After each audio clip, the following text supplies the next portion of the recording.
Hey guys, it's Linda Winter and Darla Bucalo. Darla's back in Pensacola. I'm so thrilled. We've been talking about this for a while, and we got Darla and Jim over there to come back to Pensacola. And we've been having lots of fun, but we've got a video that has been a requested video. The wide open pouch, open wide is what I call it, but sometimes it's referred to as wide open. But this pouch here, that looks kind of like a box, Darla did a video. We did a video, but I didn't do much. I just was there. So Darla showed how to make this cool open wide pouch. This is the large, this is a small. Large template, small template. This is the add-on. This add-on, the large, is right there. We've got the small over there. That gives us a gusset or a side pocket, whatever you want to call it. And then you can also do this guy inside of here. And then we have for a strap. You can use this, but you can also use webbing or whatever. But we had questions from people that, you know, maybe you've had lots of experience with zippers, but maybe not. And it's how to do the zipper where you can have lots of success. So that was one of the requests that I asked Darla to do when she got here. Let's focus in on that. So that's what we're going to be doing. Yep. And that's the tricky part, but it's really an easy part once you know a few simple things. Well, when you're putting the zipper in, you have to make sure that you're only allowing 1/4 inch seam allowance, because that's half the battle right there, because that's going to be your exact measurements. And also what I did is I took and stitched 1/8 of an inch all the way around the side, so that way it's easier for when I do go to pin this and put it together, that it will go right together when I sew it. It's an extra step, but it's a worthwhile step, because if this was all raw edge, you'd have interfacing in here, and you use the fusible foam, fusible fleece in here, inside of here. If you had that open, you know, maybe you've pressed it and it is fusible, but it might flop back a little bit. So edge stitching or 1/8 of an inch stitching along the edge to hold those layers together will be helpful. So what I'm going to do is I'm going to stitch 1/4 of an inch and go all the way around. And you've done in this one the zipper with the two sides of the zipper rather than one long zipper. Right. If you did one long zipper, you'd have to have a long zipper to be able to do that. And it's also easier to do the two-sided zipper on a project like this. You know, it's your skill level too. So back tacking first. Yep. And you pinned. And do you like pins better than clips? Sometimes I like clips, but because I still have this zipper on it, I like having pins in it because it holds it a little bit more secure for me anyway. And you like having that zipper tape still there. You don't trim that zipper tape off while you're doing this, not before. I have the seam done. Yeah. And at the very end, we're going to show you I still don't feel confident, then make this one first, or a piece of cake, then take it a step further. So we'll show you some kind of beginner, I don't want to say this is an intermediate, but maybe an advanced beginner project. And then we'll show probably an intermediate. And some of you that are expert sewers like Darla, you know, again, piece of cake, but it's one more thing. We'll show you a sample that she made that's new. We'll have a couple new samples for you. And when I go over the actual teeth of the zipper, I usually like to hand crank it just so that I don't break a needle. And the other thing too is if somebody has a machine that is not going to handle this well, you could hand tack that if you wanted to beforehand. Yes. But I think, like you said, the hand cranking that, yes. But basting too, and basting never hurts. I think in the old days we did a lot of basting and we moved away from that, but basting is always a good thing. Okay, then I'm going to check just to make sure that I caught everything and that everything looks okay. All right, now flip it back over and let's take a close look at what you just did there and walk through, because I was talking while you did that. And here comes Monkey. For those of you that are kitty lovers, Monkey's got to show her presence. And for those of you that are not kitty lovers, I apologize. But we're not going to get kitties out of this space, because if the camera's on, Monkey's going to be the star. Come here, Monkey. Come on. What I did is I sewed, and then once I come to the zipper area, that's when I kind of hand crank over the actual teeth so I don't break a needle. But I just do it and then pick up my foot with the needle down in the center of the zipper tape, and then that allows me to then go down the other side. And if you clip here your fabric, that helps it so that you can do it. Let's show that again. I don't know if that shows up right here. You're clipping the excess there. Mm-hmm. Yep. And then talk for a minute about needles. Denim needle? Yeah, it wouldn't hurt to have a denim needle, especially if you've got a heavier fabrics that you're using, as well as the interfacing. And you like a fusible foam, a fleece versus a fusible foam, Yes. especially for a newbie or somebody with a machine that maybe isn't able to handle And all then that I just excess. trim, once I have my seam there, that excess off. And you're following just the direction of your fabric that you've already stitched. Now All right. I'm going to take the insert piece, which is the side piece, and then I'm going to pin it. And I have it marked for the center so that I can And make show sure. them what you've done first on the pocket, because I don't think we addressed that in the original video. So we've got the pocket template, that's the add-on template, Yeah, and then I just did SF 101 on half of it. this piece here. to And you give didn't it a line little up bit the of edges. Stability. No, because I don't want the extra bulk in the seam that I have to sew when I sew this part. A very clever way to do this that I would not have thought of, but having that excess here and not here, so this doesn't interfere. And you found the middle of this piece here, and Yeah. you're attaching that to that middle that you've already clipped. Right, and then Perfect. I'm going to be sewing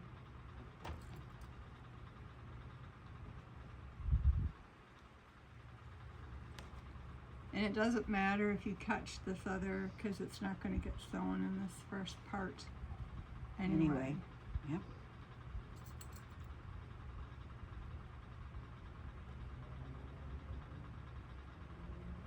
And show that to the camera so they can see the pin side, the other side too. Let's get that out of the way. Yeah. And you can see again, it kind of gives us our seam already.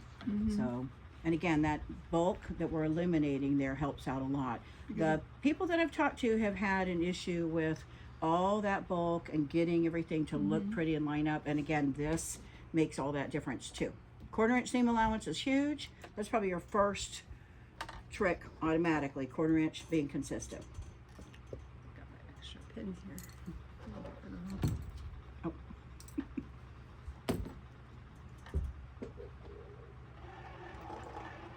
That stitch, and then I just go over the same seam that I sewed before.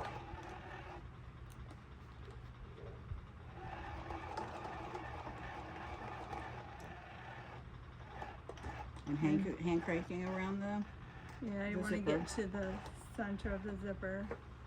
I'll take this out. And then that's when I can go for the other side.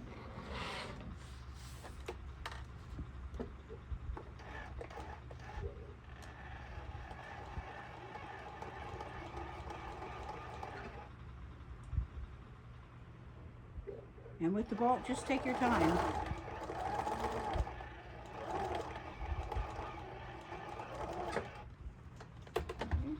All right, perfect. We'll see if it's perfect on the other side. It might. Well, but it's not going to matter, really. It usually is pretty good because you only have the one layer. And then this is when you take and put the other layer. Because this is where we're going to sew. Yeah. And show them what it looks like on the other side, too, as you've turned that in. Because you've got that point that now is going to be kind of a divot, I guess. Mm-hmm. Yep. Perfect. And then this is where I would use clips. Clips would be or good, yeah. pins, either I think one. so.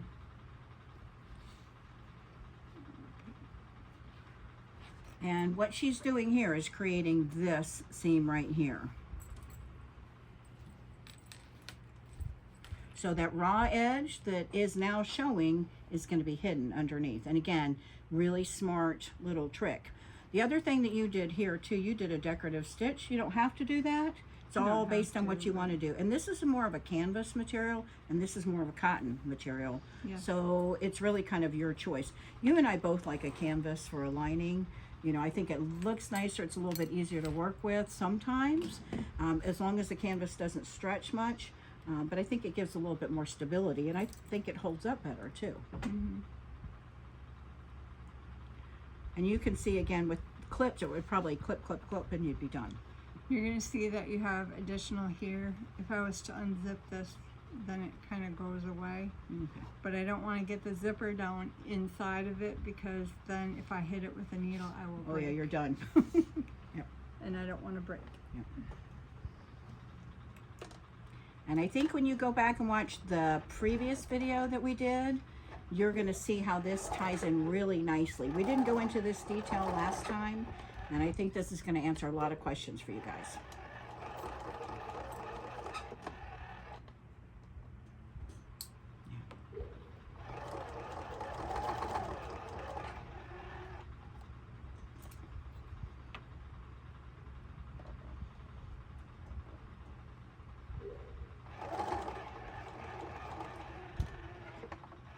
And you're at that zipper, so you're going to take your time cranking, Yep.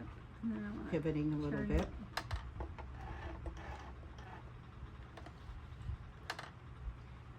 And if you have an industrial machine, then no big deal, really. Yeah. You know, it's based on your machine and the kind of stabilizer you're using and your comfort level too with all the bulk. And a new needle helps too. Yes. You don't want a dull one, because then Yeah. it will make it harder. Yeah, definitely.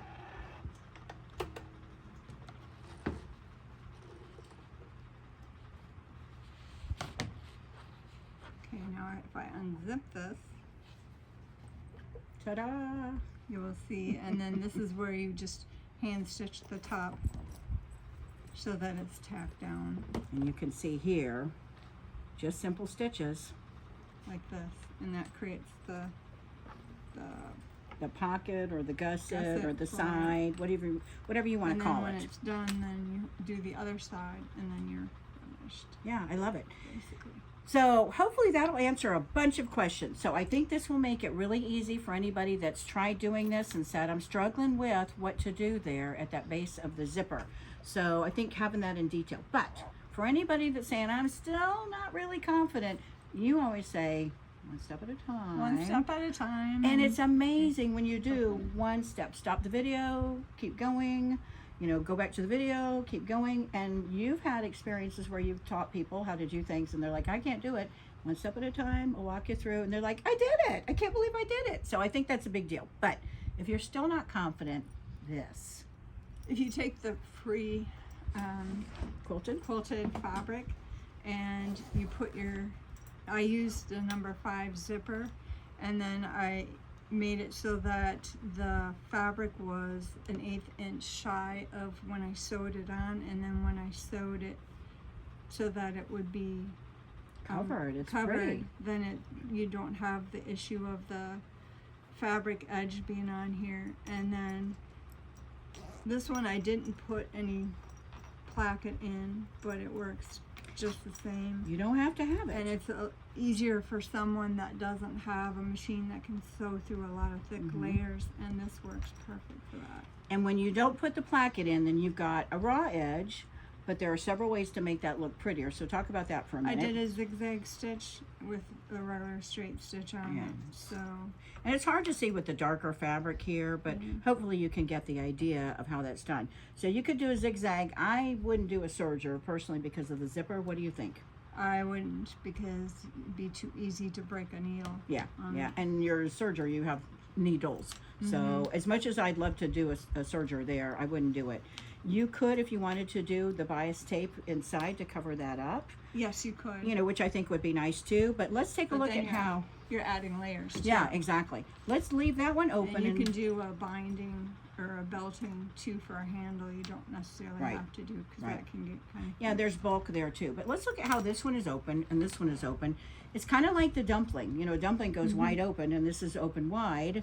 So you can have it open wide, have all your stuff in here. If you've got makeup in here and you're putting your makeup on in a hotel, you just open this up and that spreads out and you can grab everything. But if you're going somewhere and it's in your car and it's on that passenger seat, having this keeps everything in place so you're not worried about it so much. But again, this one, pre-quilted material and no interfacing that you have to add because it's already it's pre-quilted. already done. So it's not only easier, but it's faster to do as well.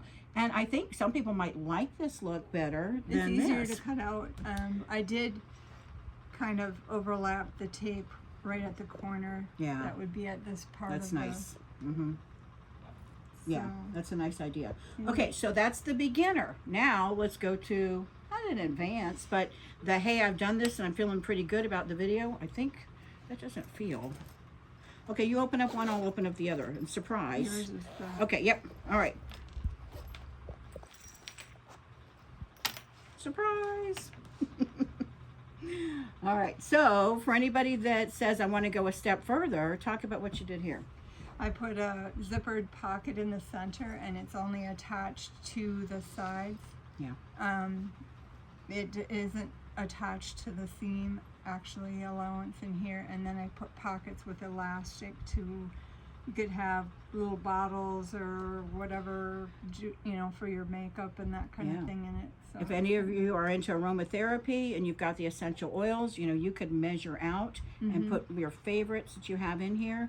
You can take your makeup, you can take whatever jewelry tools, whatever crafts, whatever kind of thing you want, and customize the pockets based on what you need. And if you didn't want things slipping around, right now you can see it's all open, so it'll be going left and right. If you don't want that to happen, you could hand stitch this down. You could even stitch through here a little bit, you know, if you wanted to, from here down on the back side. You'd see the stitching on the bottom, but okay, Monkey's gonna hopefully scoot through.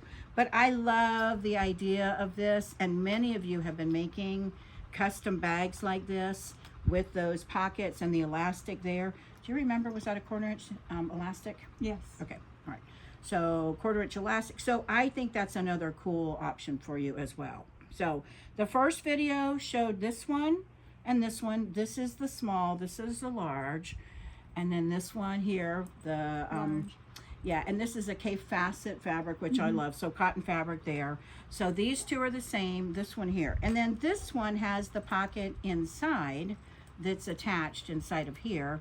And that's done with the template as well, with the Yes. zipper. So you can do that. She's got the zipper at the top here. She's got the zipper on the side here. Totally up to you as how you want to do it. But what this gives you is a way for you to cut accurately, consistently. Not just because of the template that's not see-through. It doesn't need to be see-through. The no slip backing. No slipping, no kidding. I'm going to grab some of this fabric wherever it is here. And I just want to show you, if you're new to my templates, this, when you hold, this grabs. Do you see how it's taken that with you? And there are cut marks inside of here. If you used a rotary cutter, Monkey, come on, baby doll. My Monkey, I love her, but sometimes it's too much. Cutting in with the rotary cutter inside of here in this cut mark, cutting in, cutting in. If you had a template that didn't have this, your fabric would stop being cut right about here and right about here. You'd have to use scissors for that. But because those cut marks are there, measured so you can go inside, and inside you're going to get this exact fabric. And this gray material, no slipping, no kidding, it doesn't get dirty, it lasts a little bit longer, and it grabs so you can cut multiple layers at the same time. All right, I think we've covered all the tips. What do you think? I think so, to add to the original video Yeah. that I did. That might help everyone. I think so too. And we have another tip, a coupon. So if you're watching this video, go back and watch the first video if you haven't seen it. If you have seen it, go back anyway, because it's a good reminder, refresher. But you can also use the discount code OpenWide. OpenWide will give you 20% off of these templates. So you've got the small and the large of the OpenWide pouch. You've got the small and large of the add-on. So that can be the gusset or pocket, and inside of here the pocket, and then the handle. And Darla referred to this when I was interrupting her. So this makes the fabric handle, but you can Yes. also do webbing, Yes. you know, or And it would be strapping, the or 6-inch length. yeah. So, and I think the other video will cover most everything else, but I think going over what was done here, hopefully it's going to answer a lot of questions. I would love for you to add feedback in the comments on, was this helpful? Because every time Darla comes, I learn something again and again and again and again that is like, oh, well, duh. You know, duh, but that's why Darla's here, because she has those duh knowledge experiences that make us say, why didn't I think of it? But that's one of the beauties of Darla's professional sewing skills that not all of us have, but with watching the videos, you can learn that. Videos, projects, directions, my Facebook. I've got a couple hundred videos on YouTube. Subscribe to the channel. Make sure you subscribe to my newsletter, because the newsletter will have always a sale, sometimes a gift with purchase. And now the newsletter is going to come out whenever. So it used to come out every other week. Now we're doing whenever we have a new video, we have a new project, whatever. So I hope you love this open wide pouch as much as I do. And I hope you have lots of fun making these. And I appreciate Darla for bringing this project to us again. So thank you, Darla. You're welcome. Bye.